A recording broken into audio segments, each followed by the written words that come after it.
Molar mass. The masses of atoms on an individual atomic scale are measured in atomic mass units. We use the short form AMU to talk about them, how much each atom weighs. These values are averaged due to different isotopic abundance of the different isotopes of that particular element. So for example, hydrogen has a atomic mass of 1.01, which is just the average of a group of hydrogens, some of them being different isotopes of that hydrogen. The mass of an atom measured AMU is a relative value. So essentially what these numbers are a comparison of their different masses between the different elements. So the mass of a hydrogen, so just a regular hydrogen with just one proton in it, no neutrons, so one proton, no neutrons. So the mass itself is going to be 1 AMU. If you had a carbon, let's see the marker here, carbon 12 with 6 protons, 6 neutrons, and 6 protons, giving a mass of 12, it's going to be 12 times the size of a hydrogen. So the hydrogen has a mass of 1 AMU. Carbon 12 has a mass that is 12 times the size of that hydrogen. Its mass is 12 AMU.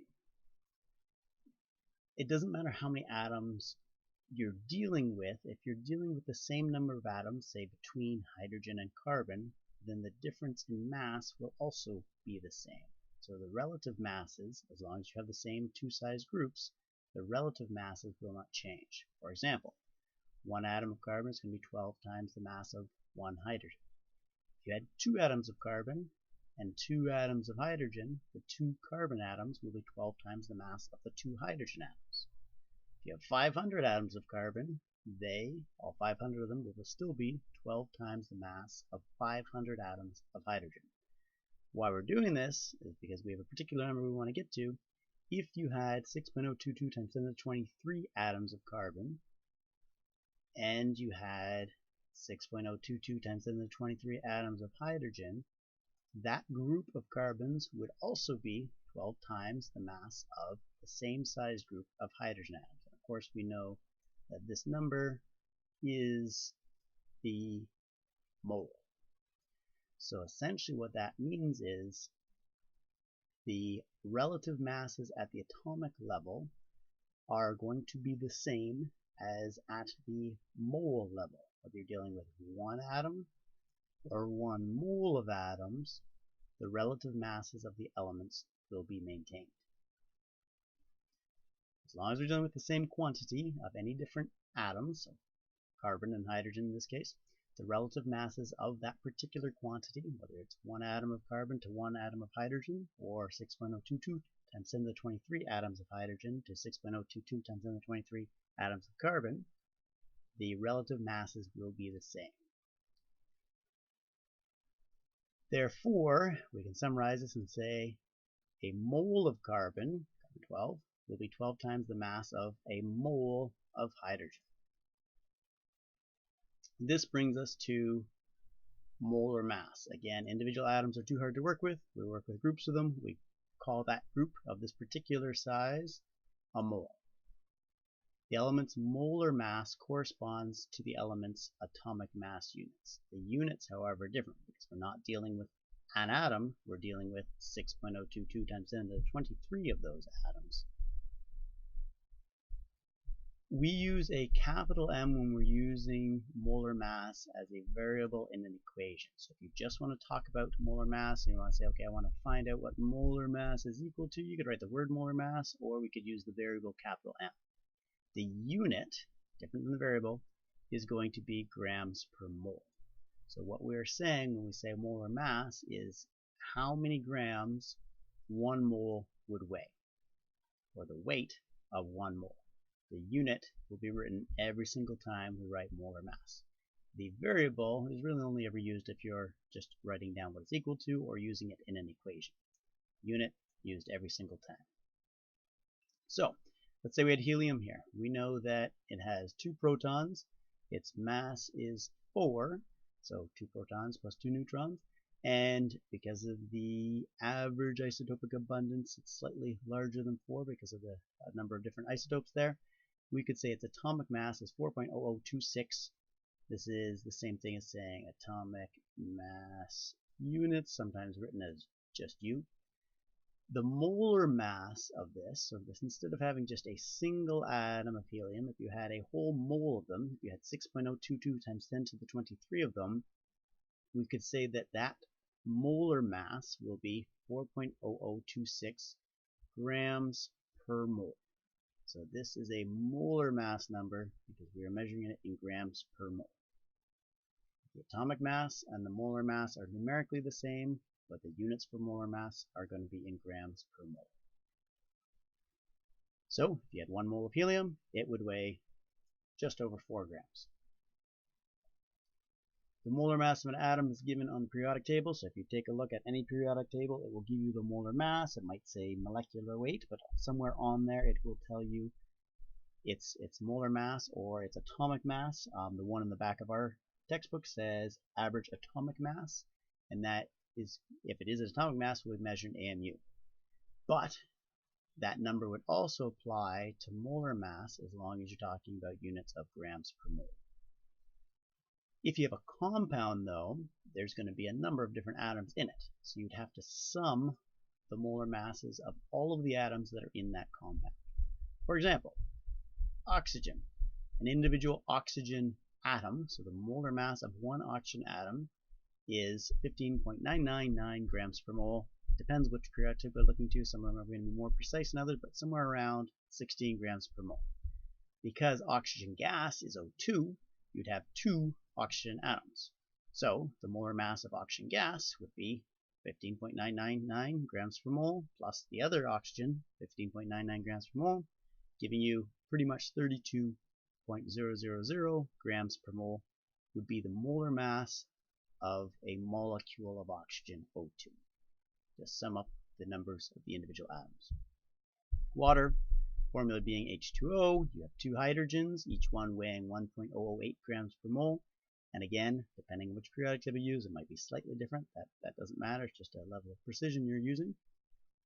Oxygen, as we said earlier, the formula for water being 2 hydrogens and 1 oxygen, we have to multiply the mass of hydrogen by 2. The mass of oxygen gets added to that, and we get a molar mass of water being 18.02 grams per mole. So what that means is, if you had 1 mole of water, it would weigh 18.02 grams. Or, if you had 18.02 grams of water, you would have 1 mole. And we know if we have 1 mole, we would have exactly 6.022 times 10 to the 23 molecules. Works the same for molecules as ionics. We have a ratio here of 1 potassium to 1 chloride, so we would say the molar mass of potassium chloride would be the molar mass of potassium plus the molar mass of our chlorine. Now, yes, these are ions, so yes, the chloride has lost an electron. The electron loss or gain has almost no effect on mass, so we just completely ignore it. And you just take their molar masses, add them up. So the molar mass of potassium chloride would be 74.55 grams per mole. Slightly more complicated, if we have sodium sulfate here, we've got 2 sodiums, 1 sulfur, and 4 oxygens. So you just have to sum up the total of those 4 oxygens, the 1 sulfur, and the 2 sodiums.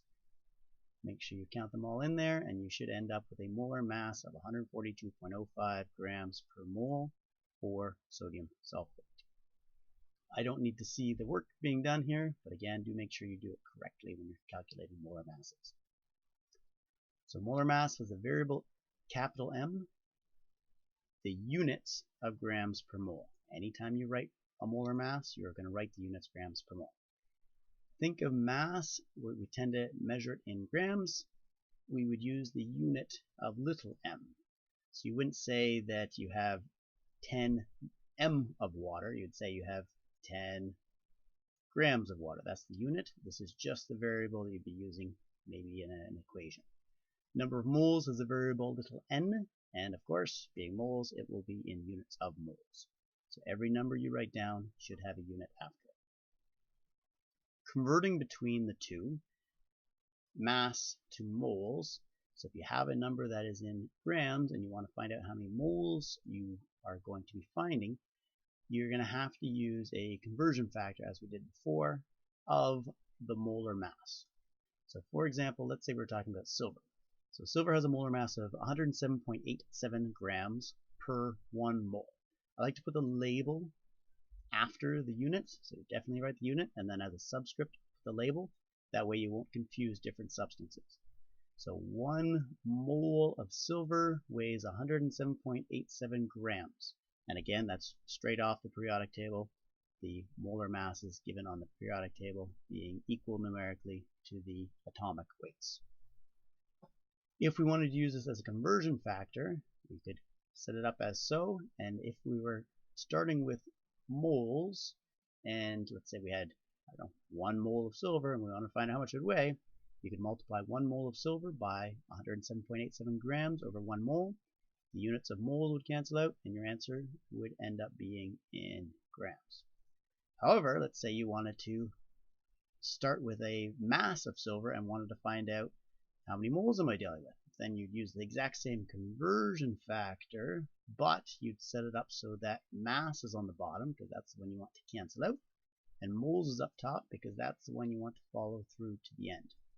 Anytime you do a conversion from one type of thing to another, use a conversion factor with the units in it and then the numerical relationship.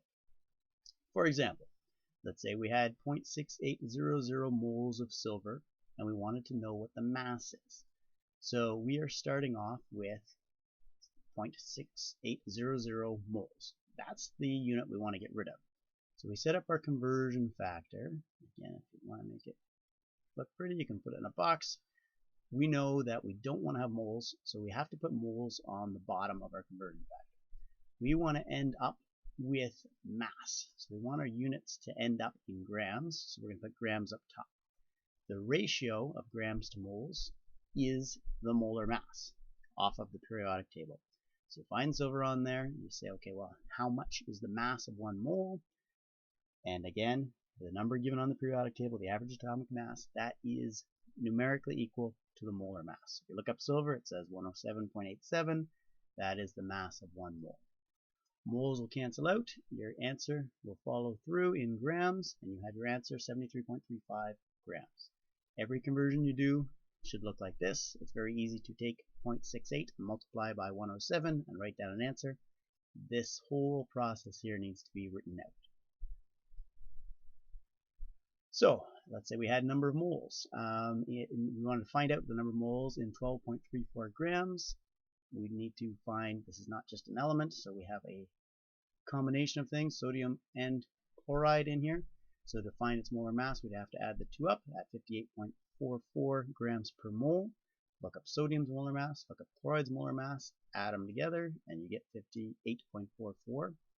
Then we can do the calculation. I want to take 12.34 grams and I want to convert it using the molar mass as a conversion factor so that grams cancels out.